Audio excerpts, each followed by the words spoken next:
Hello everyone, अगर आपको भी उत्तराधिकार दाखिल खारिज याचिका प्रपत्र फॉर्म भरने में अगर परेशानी हो रही है तो ये वीडियो आप लोगों के लिए है। जी हाँ दोस्तों, इस वीडियो में मैं आपको स्टेप बाय स्टेप बताया हूँ कि आप इस फॉर्म को कैसे भर पाएंगे और ये फॉर्म जो है यहाँ पर कौन व्यक्ति भर सकते हैं। देखिए, अगर आपके पिताजी अगर डेथ कर गए हैं और आप चाहते हैं कि हमारे नाम से यहाँ पर जमाबंदी हो जाए और हमारे जैसे कि भाई बहनों के बीच में अम्मी अगर आपका प्रेजेंट में अगर है तो उनके भी नाम से आप अपना जमाबंदी जो है यहाँ पर कायम करवा सकते हैं। तो इस फॉर्म को आप कैसे भर पाएंगे, आपको कौन सा दस्तावेज यहां पर लगाना पड़ेगा, सारा चीज इस वीडियो में मैं आपको बताने वाला हूं और आपको स्टेप बाय स्टेप यहां पर फॉर्म जो है भरने के लिए भी बताने वाला हूं कि आप इसे कैसे भर पाएंगे। तो चलिए, सबसे पहले आपको यहां पर पहला ये 3 आपको फॉर्म मिलने वाला है। एक पहला पेज है, उसके बाद दूसरा तीसरा यहां पर पेज होने वाले हैं और सभी तीनों पेजों को जो है भर करके मैं आपको बताने वाला हूं। तो इस तरीके से आपको जो है यहां पर फॉर्म मिल जाएंगे और इस फॉर्म को आपको अपने घर बैठे आराम से आपको भरना है। इस फॉर्म को आपको ले लेना है और अपना जो आपका दस्तावेज है, चाहे खतियान हो या फिर आपका क्या वाला हो, उसको देख करके आपको आराम से भरना है। तो देखिए कैसे आप भर पाएंगे। सबसे पहले आपको यहाँ पर जो है सेवा में अंचल अधिकारी, उसके बाद अंचल का नाम आपको यहाँ पर लिख देना है। जिस भी अंचल से आप हैं उस अंचल का नाम आपको यहाँ पर लिख देना होगा। उसके बाद वहाँ से मैं अब यहाँ पर जिनके भी नाम से आप जमाबंदी कायम करना चाह रहे हैं, क्या कि आपके पिताजी यहाँ पर डेथ कर चुके हैं और अभी आप प्रेजेंट में आप 2 भाई और 1 बहन और आपकी अम्मी हैं, तो आप चाहते हैं कि हम इन चारों के बीच में जो है ये जमाबंदी जो है हम चारों के नाम से यहाँ पर होना चाहिए। तो आप इसे आराम से भर सकते हैं। पहले देखिए, मान के चले आपका भाई पहला बड़ा भाई, उसके बाद जो है यहाँ पर जैसे मोहन व सोहन, वो आपका जो है सबिता। अगर आपके बहन है तो उनको भी यहाँ पर उनका भी नाम दे सकते हैं। उसके बाद अगर आपका अम्मी है प्रेजेंट में, उनका भी नाम आप यहाँ पर दे सकते हैं। उसके बाद मोहन, उसके बाद यहाँ पर आपको दिख रहा होगा कि पुत्र में भी आपको यहाँ पर टिक लगा देना होगा और आपका बहन है से पुत्री में भी यहाँ पर टिक लगा देना पड़ेगा। अगर मान के चले आपके पिताजी, यहाँ पत्नी जो लिखा हुआ है तो आपके अम्मी अगर यहाँ पर आप भरते तो यहाँ पर आप पत्नी में टिक लगाते हैं। अगर आप यहाँ पर आपका अम्मी का नाम अगर नहीं देना चाहते या फिर नहीं है तो आप इसे खाली छोड़ सकते हैं। उसके बाद आपको यहाँ पर अपने पिताजी का नाम आपको भरना पड़ेगा जिसका यहाँ पर डेथ हो गए हैं। और यहाँ पर जो मोहन व सोहन व सबिता का जो पिताजी है वो आपका रमेश कुमार है, तो आपको यहाँ पर इस तरीके से स्वर्ग लिख करके जो है आपको यहाँ पर भर देना पड़ेगा। तो ये आपका पिताजी का नाम इस तरीके से भर दिया। उसके बाद आपको निवास ग्राम आपका जहाँ है वो आपको यहाँ पर अपना भर देना है और ये सारा चीज आपका केवला में आपको देखने को मिल जाएगा। और आपको आधार कार्ड लेकर के भी बैठना पड़ेगा ताकि आधार कार्ड में भी जो डिटेल है वो आपको यहाँ पर भरना पड़ेगा। उसके बाद आपका डाकघर कहाँ पर है ये आपको भरना पड़ेगा, थाना कहाँ पर है ये भर दीजिएगा। उसके बाद अंचल आपका कौन सा है ये भर दीजिएगा, जिला आपका कौन सा है ये भर देना होगा। उसके बाद आपका यहाँ पर जो पिन नंबर जो है आपका पिन कोड जो नंबर होता है वो आपको यहाँ पर भरना पड़ेगा। उसके बाद मोबाइल नंबर आपको यहाँ पर भरना पड़ेगा। देखिए, मोबाइल नंबर आप वही भरिएगा जो आपके पास हमेशा रहता है और वो हमेशा आप उसे रिचार्ज करवाते हैं, वो नंबर हमेशा यहाँ पर बंद नहीं रहता है। तो वही नंबर आप यहाँ पर जरूर डालिएगा क्योंकि इससे रिलेटेड कोई भी अगर आपको दिक्कत होती है इसमें मैसेज यहाँ पर आपको देखने को मिलने वाले हैं। तो मैं भूमि जिसका विवरण निम्नलिखित है तो दाखिल खारिज है तो याचिका समर्पित करता हूँ। तो ये आपका हित अर्जित करने का जो है माध्यम उत्तराधिकार जो है आपका इस तरीके से यहाँ पर लिखा हुआ है कि हित अर्जित करने वाले व्यक्ति सभी हिस्सेदार का नाम का यहाँ पर विवरण अब यहाँ पर रहने वाला है। अब यहाँ पर आप जो लिखे जिसके नाम से आप जमाबंदी कायम यहाँ पर करने वाले हैं, जिनका नाम यहाँ पर दिए आपको यहाँ पर सीरियल वाइज इस प्रकार से नाम देना पड़ेगा। क्योंकि पहला जो आपको यहाँ पर नाम हम दिए कि मोहन, उसके बाद सोहन, उसके बाद जो है सबिता, यहाँ पर हम कुमार नहीं दिए। अगर टाइटल में अगर है ऐसा तो आप जो टाइटल में जो भी नाम है उसका पूरा यहाँ पर आप दे सकते हैं। तो इस तरीके से हम यहाँ पर दे दिए हैं उसका 2 भाई, उसके बाद 1 बहन और उसका अगर अम्मी अगर प्रेजेंट में है अगर है तो उनका नाम आप दे सकते हैं, अगर नहीं है तो कोई दिक्कत नहीं है। उसके बाद जो है यहाँ पर इन तीनों का पिता है, पिता यहाँ पर है तो पिता का नाम यहाँ पर इस तरीके से क्योंकि आप एक नाम लिख करके जो है यहाँ पर डेस्ट कर सकते हैं क्योंकि तीनों का सेम है। उसके बाद जो संबंध क्या है इसका पिता का है तो यहाँ पर पिता लेकर के इसे डैश कर दीजिएगा। उसके बाद जाति कौन सा है आपको जाति यहाँ पर भर देना है।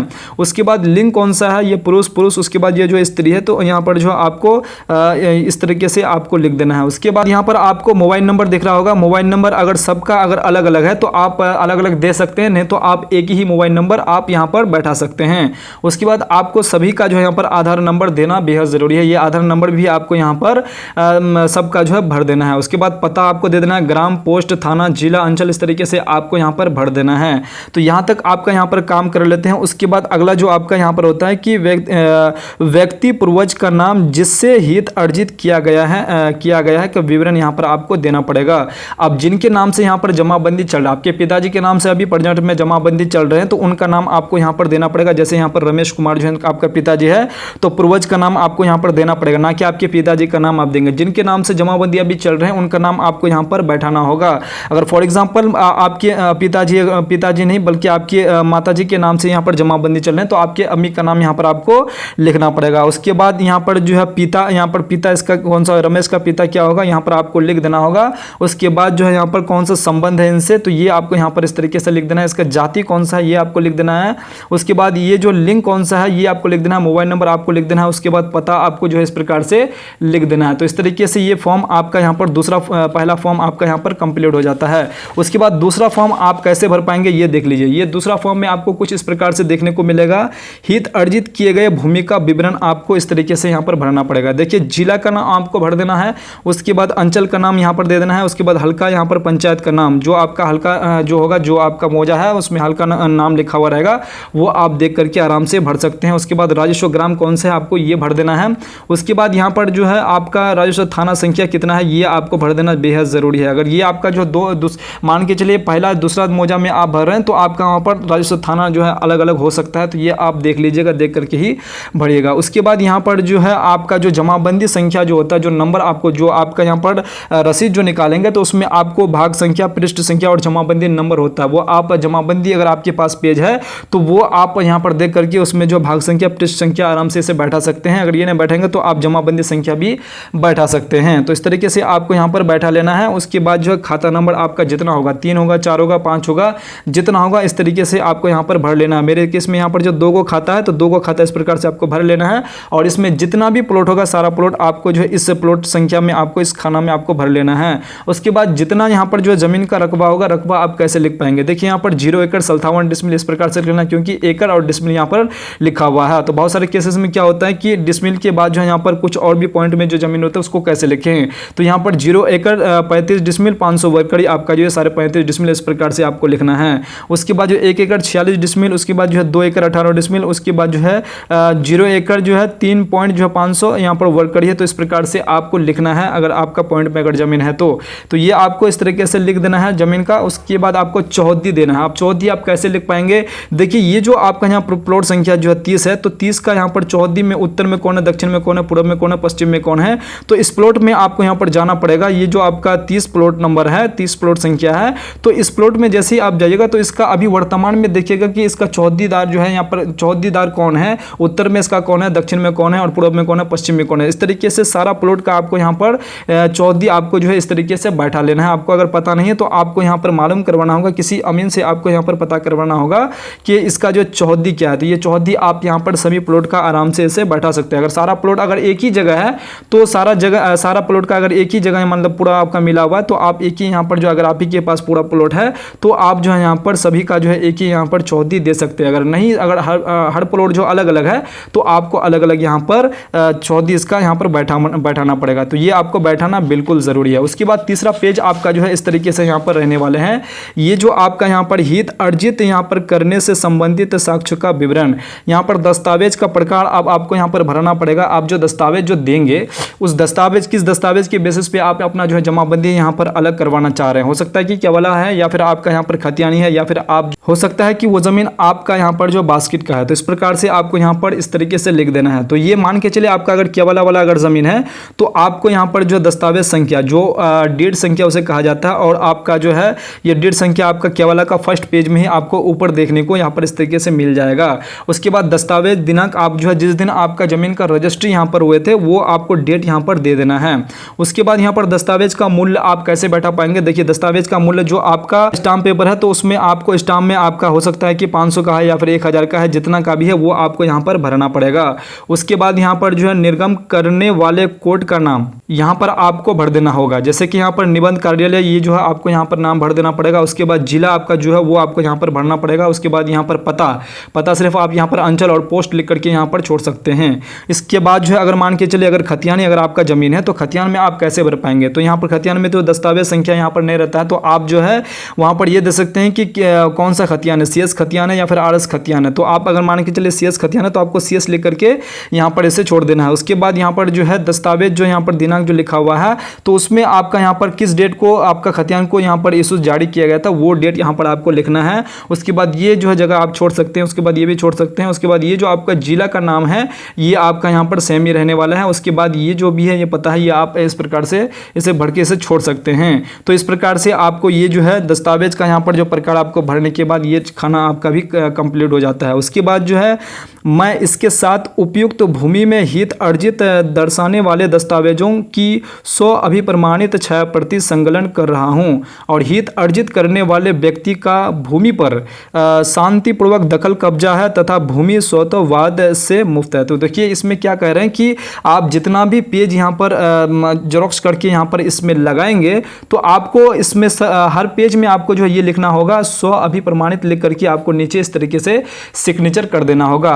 कोई भी भाई आपका जो फॉर्म भर रहे हैं वो आप कोई भी एक भाई जो है यहाँ पर पूरे पेज में यहाँ पर सिग्नेचर आपको इस तरीके से कर देना होगा। तो ये करने के बाद अब आपका यहाँ पर अगला जो होता है कि शपथ पूर्वक जो है यहाँ पर बयान करता हूँ कि मेरे द्वारा ऑनलाइन और दाखिल खारिज करने हेतु दी गई विवरणीय सही है तथा उक्त जमीन पर हमारा स्वामित्व शांतिपूर्वक दखल कब्जा है। अगर भविष्य में जांच सत्यापन शिकायत के क्रम में प्रमाणित होता है कि मेरे द्वारा गलत विवरणीय दी गई है तो मेरे ऊपर जो है विधि सम्मत कानूनी कार्रवाई की जा सकती है। तो ये आप जो फॉर्म भर रहे हैं तो इसमें आपको यहाँ पर किसी भी प्रकार की कोई अगर त्रुटि अगर भर रहे हैं या फिर किसी भी प्रकार की कोई त्रुटि हो रहा है तो इसका जिम्मेदार आप यहाँ पर खुद होंगे। तो उसके बाद जो है अनुलग्नकों की सूची, पूर्वज का मृत्यु प्रमाण पत्र या फिर मृत्यु से संबंधित शपथ पत्र या फिर वंशावली। देखिए 3 में से आप कोई एक दे सकते हैं। अगर मान के चलिए आपके पिताजी के नाम से जमीन थे और आपके पिताजी अभी डेथ कर गए हैं, तो अगर आपके पिता थे अगर ये आप नहीं बनाए हैं, ये अगर बना हुआ नहीं है तो आपको अपने मुखिया या फिर सरपंच से आपको यहाँ पर शपथ पत्र बनवाना पड़ेगा। अगर आप ये भी नहीं देते हैं, अगर ये भी नहीं है तो आप वंशावली यहाँ पर बना करके दे सकते हैं। वंशावली भी यहाँ पर आपको लगने वाले हैं। तो वंशावली आप कैसे बना पाएंगे, मेरे चैनल पर वो भी वीडियो यहाँ पर बना हुआ है, आप जाकर के उसे देख सकते हैं। बिल्कुल आसान भाषा में और बारीकी से हम बताएं, उसे अगर आप देखते हैं तो आप भी अपने घर बैठे ही खुद जो है आप अपना वंशावली यहाँ पर तैयार कर सकते हैं, आराम से बना सकते हैं। तो यहाँ तक ये आपको यहाँ पर दस्तावेज लगने वाले हैं। उसके बाद यहाँ पर आपको सिग्नेचर करना होगा। कौन यहाँ पर सिग्नेचर कर सकते हैं? विश्वास भाजन जो है आपका, जो जिसके नाम से आप यहाँ पर जमाबंदी करना चाह रहे हैं, कोई एक के नाम से यहाँ पर आप सिग्नेचर यहाँ पर कर सकते हैं। मान के चलिए जिसका नाम यहाँ पर पहले आप लिखे हैं, कोई अगर 2 भाई है तो 2 भाई में से पहला भाई से यहाँ पर सिग्नेचर कर सकते हैं, कोई दिक्कत नहीं है। उसके बाद यहाँ पर जो याचिकाकर्ताओं का हस्ताक्षर, उसके बाद आपको तिथि इस तरीके से आपको यहाँ पर लिख देना है। इस फॉर्म को पूरा भरने के बाद आपको इस फॉर्म के साथ यहाँ पर जो है केवला का पूरा छायाप्रति आपको देना पड़ेगा। उसके बाद जो है रसीद का भी आपको छायाप्रति देना पड़ेगा। अगर आपके पास शुद्धि पत्र भी है तो वो भी यहाँ पर आप लगा सकते हैं। जिस वक्त आपका यहाँ पर दाखिल खारिज हुए थे उस वक्त आपको यहाँ पर एक पेपर जनरेट किए गए थे, ये भी आप आराम से लगवा सकते हैं। अगर आपके पास खतियान है, उसके बाद आपका यहाँ पर जो है जमाबंदी, आपके पास पेपर्स है, आपके पास जो है यहाँ पर रसीद है, तो वो आप लगा करके इसे यहाँ पर जमा करवा सकते हैं। और ये आप जमा कहाँ करवाएंगे? आपके अपने शिविर में आपको जमा करवा देंगे। तो आपका यहाँ पर जो है जो डेट यहाँ पर लास्ट डेट रखे गए हैं 20 सितंबर, तो इसके अंदर आपका यहाँ पर जो ये सारा काम आपके नाम से जमाबंदी अलग कर दिए जाएंगे, आपके नाम से, आपके पिताजी के नाम से, आपके नाम से यहाँ पर ट्रांसफर हो जाएंगे। जब तक ये डेट खत्म होंगे तब तक आपका ये काम कर दिए जाएंगे। तो अगर आप अभी तक अपना ये अगर फॉर्म नहीं भरे और अभी तक आप जमा नहीं किए हैं तो आपको अपना फॉर्म भर करके अपने जो भी है केवला है या फिर खतियाना है, आपको भर करके जरूर जमा करवा देना चाहिए। ये काम आपका बिल्कुल फ्री होने वाले हैं और आपके अंचल से जितने भी अधिकारी है आपके पंचायत में पहुंच रहे हैं और आप हर एक अंचल के अधिकारी यहाँ पर जो घर घर तक पहुंच रहे हैं और आपके इस तरह की परेशानियों का हल जो आपके घर तक जा करके करा रहे हैं। अगर आपको अभी तक पता नहीं है कि जो हमारे जमीन में इस प्रकार की त्रुटि है तो हम इसे कैसे सुधार कर पाएंगे, तो आपको जो है इस अभियान में भाग जरूर लेना चाहिए और आपको इस तरह की फॉर्म भर के अपने नाम से जमाबंदी आपको जरूर कायम कर लेना चाहिए, ताकि बाद में आपको सर्वे करवाने में किसी भी प्रकार की कोई दिक्कत आपको ना हो। उम्मीद करता हूं कि आपको इस तरह की फॉर्म भरने में किसी भी प्रकार की कोई दिक्कत नहीं होगा। अगर आपको फॉर्म भरने में किसी भी प्रकार की कोई अगर दिक्कत हो रही है तो आप अपने यहाँ पर जो शिविर में जाकर के अपने अधिकारी से पूछ सकते हैं कि यहाँ पर जो कौन से खाना में हमें क्या भरना चाहिए, तो आप आराम से यहाँ पर उससे पूछ सकते हैं। और हम जो ये आपको बताएं, अगर इस तरीके से आप फॉर्म भर के जमा करते हैं तो आपका काम यहाँ पर जल्दी हो जाएंगे। उम्मीद करता हूँ कि ये सारा इन्फॉर्मेशन आपको पसंद आई। अगर वीडियो पसंद आई है तो वीडियो को लाइक और चैनल को सब्सक्राइब जरूर कर दीजिएगा और साथ में अपने दोस्तों के साथ इस वीडियो को शेयर करना बिल्कुल नहीं भूलिएगा। तो चलिए फिर से इसी प्रकार से मिलते हैं दूसरे वीडियो में दूसरे कंटेंट के साथ। तब तक के लिए आप अपना ख्याल ख्याल रखिएगा। वीडियो देखने के लिए आपका बहुत बहुत धन्यवाद।